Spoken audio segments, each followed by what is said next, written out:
新闻独家镜头，人咧讲加减赚较袂散，加减少安尼就免少。一寡人想要来加赚钱，伫咧网络找外路啊。最近有网友发觉讲，中央研究院要来招访问人员，若是做一份的问卷，就会当领300到500。不离个就爱家己有交通工具，爱先训练3工。另外，访问的名单内底，敢若有地址尔，可能会找无人，有钱就爱家己赚。就算在内，这个钱同款是欢喜甘愿，无当地卡位。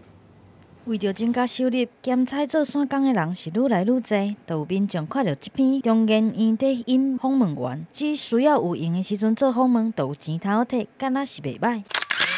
不过详细来看要求，爱会晓讲台语甲国语，搁爱家己有车，做进前搁爱接受训练3工，访问的时间大约伫咧1点钟以内。最后薪水是用算件的。 回收一份访问的资料，价值是300到500块，是济经验，都要看这份访问的资料品质甲效率来决定。而且受访问的人资料可能只有地址，访问员若是找无人，油钱嘛爱家己来负担，互民众感觉安尼薪水待遇敢若淡薄仔无合理。 这会有一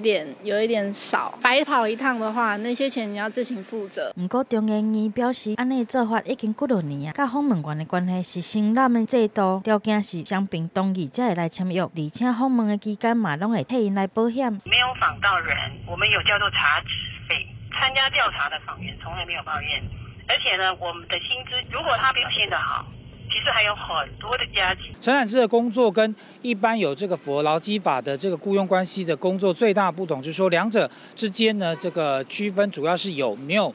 指挥权的一个这个关系啦。有一些什么时间要完不完成，那我觉得这样的一个争议，最好还是由主管机关来界定。咱立银行嘛，针对承揽的制度分析，虽然时间较自由，唔免上下班来拍卡，真适合兼差趁外劳啊，但承揽是无适用伫咧劳基法下请要兼差的人，参像这种算件的工课，是唔是有标准的作业 SOP， 啊，搁有薪水计算的方式，才伫咧签约进前拢爱来看清楚。记者综合报道。